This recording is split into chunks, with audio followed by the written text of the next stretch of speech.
Good morning, everyone. This is the 11:30 edition of Market Fatafat right here on ET Now. I'm Karunya Rao. It's the most comprehensive show which gives you a detailed market wrap for the next 30 minutes. All the stocks, all the trends, and all the news flow that you need to keep on your radar. Let's kickstart the show by introducing the people joining us right here on the show. We have Gaurav Bissa from LKP Securities. There's Kunal Bothra, who will also be shortly joining us. There's also Soumya Sharma from the research desk. Hi guys, and welcome on board. Let's kickstart the show then with stock number one, Yes Bank, one of the biggest laggards in trade. Soumya, tell us what's the development.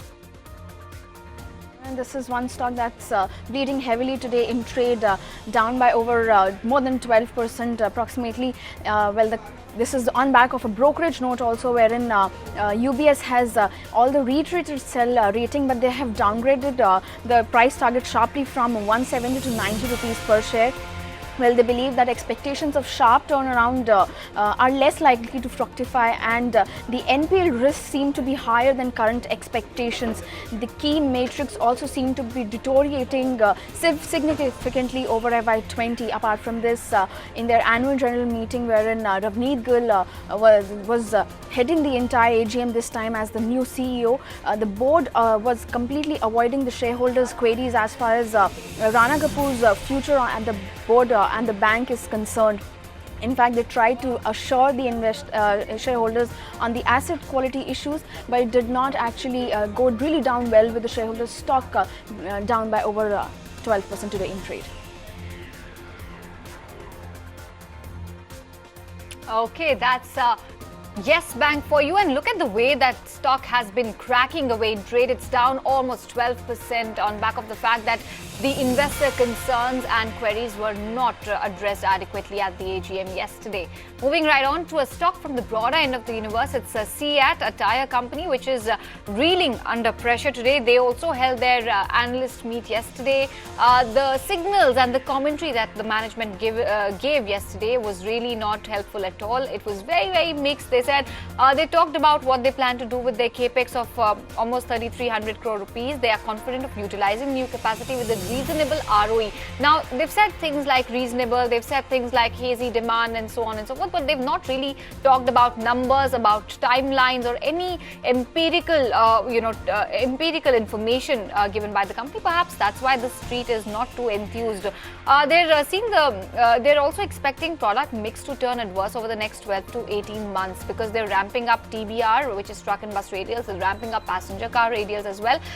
Even two-wheelers is going to be something that they're focusing on the market share front, compromising perhaps on their margin front. Margin overall also is likely to see pressure, with management's focus increasing on OEM space, and these are some triggers. These are some red flags because of which the stock is also cracking in trade. Investors clearly have given it a thumbs down. But let's shift gears and talk about stock number 3. Kunal, tell us what's the stock on your radar? So it's a buy on Tata Steel. Currently, I believe that Tata Steel, is one of the stocks which is looking fairly attractive. The metal pack yesterday gave a good bounce. Today you saw in the opening, which was a bit softer for many of the metal stocks, but they are trying to recuperate from those days' lows and come back to an even kind of a territory. So I believe that if the momentum continues for these stocks, and especially Tata Steel, you could see some bit of more upside. 520 could be a near-term target range for the stock price if it doesn't break that 495, which should act as a short-term stop loss for the stock. Well, there you have it. That's Tata Steel for you. It's a tad bit tempered in trade, lost about 0.5% right now. But the next stock is the one which is witnessing a fair amount of sell-off. It's Cox and Kings. Gaurav, what's the kind of trend you're spotting here? You have to have clarity, focus, vision. Never give up. Never accept less than the best.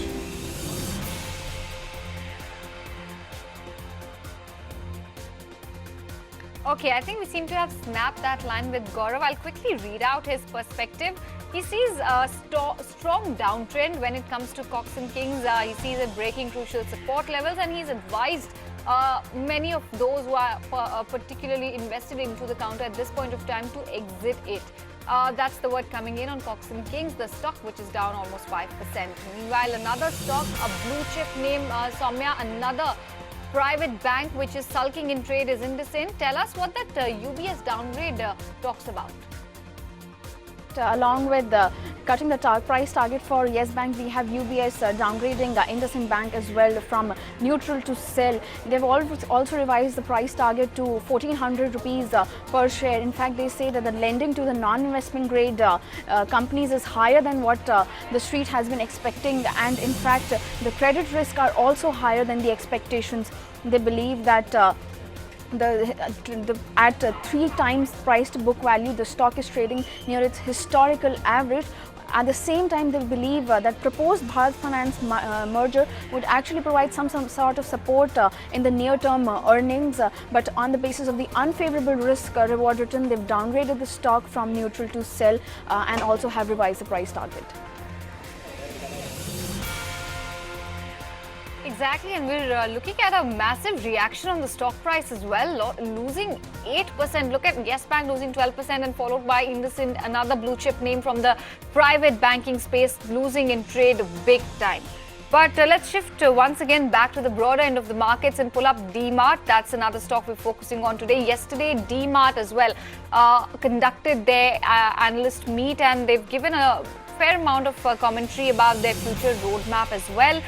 They said that the North India cluster is not doing as well as the South and the Western markets. Of course, they have very limited presence in the North of India. FY19 store openings, they say that primarily were impacted because of elections. They need to accelerate store openings now in this fiscal and going forward over the next couple of years. They want to also looking at investment in real estate acquisition, which has been rising. However, it's the lease-based model which they still continue to prefer, and they are entering into a lot of these long-term leases with people at this point of time as well. They're focusing on higher volumes and improvement in sales mix. The operating leverage is something that will drive their margins. However, the street is not too happy about or not too cheery about the comments offered by the management, because do remember Mr. Noronha had also given a similar commentary to us a couple of months back in their interaction with us. So they've not really been able to offer anything new or anything different or substantial. Perhaps that's why the stock is a tad bit muted in trade. It's down by about 0.7%. Let's talk about another stock that's down in trade, Union Bank. Kunal, what can we expect in terms of stock moves? Well, surprisingly, just a couple of days back, I think almost a week back, most of the PSU banking stocks, they were looking ripe for a breakout on the upside. Many of them are trading below their long-term averages, and there was a good amount of momentum which was there, which was seen into that space. But all of a sudden, I think the last 1 week, we've seen a reversal of sorts for many of the PSU banks. Union Bank, for example, I think is confirming a swing breakdown of its key support levels, and I think that's a very interesting change of trend for the sector overall. I've picked up Union Bank at current hour. I believe the stock could drag over to almost levels of 66 to 67 over the next 1 week if this trend continues and persists for PSU banking names. All right, we'll just pause our market Fatafat for a tad bit. 7 stocks we've been able to cover. Let's touch base with Mr. GP Sharma of SkyMet as well to understand the latest developments with respect to Cyclone Vayu. Mr. Sharma, thank you so much for chatting with us once again. Just want to understand, Cyclone Vayu seems to have changed its course and it's unlikely now to make a landfall in Gujarat. Can you give us more clarity on these comments which came in from IMD as well earlier on in the day, and what does this essentially mean and where is it headed now? Yes. See, we updated our site giving this information. That was last night itself. Okay, that storm is likely to drift away from the coast, and it is drifting now. Okay, as expected earlier, some estimates were that possibly near Viraval it will cross. In any case, it has crossed Abim Viraval now, keeping a distance of almost about 60-70 kilometers from the coast. The estimates are it will keep moving parallel to the coast, keeping that much of a distance, possibly increasing also a little between about 50-100 kilometers per hour from the coast, moving more of a northwestward. That means it should not be closing into the coast further now. Whatever the distance is there, it will maintain that.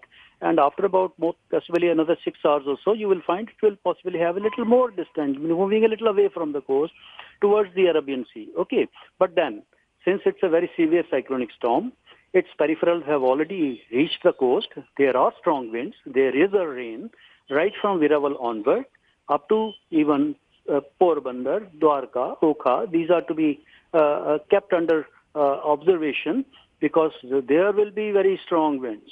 Okay, very high intensity rains also. Combination of rain and winds in any case, that is what the damaging potential the storm carries. So another 12 hours, I will say, maximum alert is needed all along the coast, right from Viraval till about Okha. Okay, after 12 hours, we expect this system to swing a little to the left in the Arabian Sea. I expect it to weaken also around that time from category 2 to category 1 and subsequently even weakening further. Give another 2 days or so, I think it is not going to move much, going to stay put there on a weakening note, and then, but the rains therefore will be there even for the next 48 hours also. Over coastal parts of Gujarat, Saurashtra, Kutch and all these areas will have rains. 12 hours to be on maximum alert. Now, yes please. Mr. Sharma, I was reading a statement from SkyMet as well. The cyclone, which is at present is category 2 storm, may weaken into a category 1 storm. Can you, for the benefit of our viewers, tell us what this essentially means for a lay person? See, basically category word, the 1, 2, 3 is used in the Atlantic. That is, the hurricanes are rated accordingly from Cat 1 to Cat 5. Equivalent to that, we have our storms, which we call it as a severe cyclonic storm, very severe cyclonic storm, extremely severe cyclonic storm, and finally the super cyclonic storm. This is the terminology which we use in our seas, Bay of Bengal and Arabian Sea. The meteorological department, we use this terminology. Equivalent in that, the categories of hurricanes are Cat 1 to Cat 5. Basically, these are categorized based on the wind speed which the system is punched with. Okay. So at the moment, the winds are even in excess of 100 kilometers per hour. They are gusting to 140, 50 kilometers per hour. So therefore, it is equivalent to a Cat 2. As we proceed further, another 12 hours or so, the winds are going to weaken. And therefore, it will fall equivalent to Cat 1. Okay. So that's what, which will be severe cyclonic storm. From very severe, it will drop to severe cyclonic storm. And subsequently, possibly another 24 hours, it will drop further to cyclonic storm, and then possibly another 2 days, it's going to hang around there on a weakening note, and then that's what I feel. Another 48 hours, this will fizzle out possibly over that area. Northern parts of Arabian Sea may not make a landfall anywhere as a storm. Yes. Okay, thank you, Mr. Sharma, for helping us understand the severity of the storm, the change that it seems to have taken with respect to its course, and what it means for the people of Gujarat per se. With that, we'll slip into a short break. More on the other side, more stocks to keep on your radar. Stay tuned.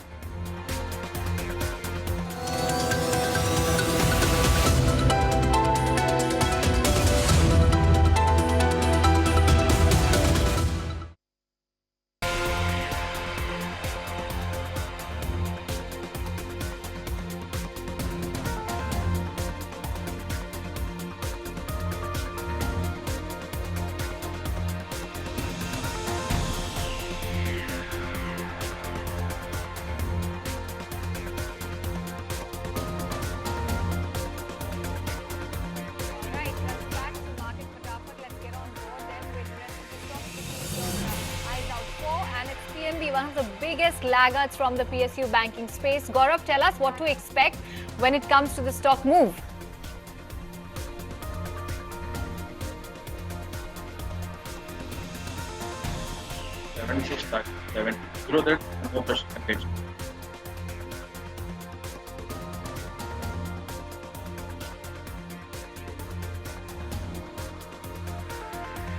Once again, is not too clear. So he says there's a small breakdown that he's observing on the daily charts. He has a sell call with a stop loss of 76 and a target of 70 rupees on Punjab National Bank. Moving on to stock number 9, Soumya, Tata Motors, some more bad news coming in. Comes to Tata Motors, the monthly sales for May, wholesale sales were down by over 23% on a YOY basis to around Are we ending the show? 374 units. Apart from this, the global CV sales were also down by 23% and the global PV sales were also down by 23% on a YOY basis. So in whole, the company's sales were continued to dip, the stocks reacting to it down by over 2%. Okay, that's Tata Motors for you, sulking in trade, down more than 2%. Kunal, tell us what's your perspective on IDFC? Short-term breakouts on swing supports. The worry for the stock price is not just the recent weakness, but 34 is the level which one has to watch for IDFC. It's been a major support for the stock price in the last, I think, 9 months to 10 months of the price trend. There have been two strong reversals from those 34 levels, and this is the third attempt the stock is making at a time when the market is just about in tenterhooks of breaking some key supports. If the 34 level gets breached for IDFC on a convincing basis, then I believe that the stock could go through a big correction as well. So that's one stock which should be on traders' radar, especially the level of 34 on IDFC. Okay, that's an important level to watch out for. Meanwhile, the stock is down 4%. That's all we can cover in this edition of Market Fatafat. Thank you so much, Gaurav, Kunal and Soumya for joining in and giving us your inputs on the various stocks to watch out for. With that, it's a wrap.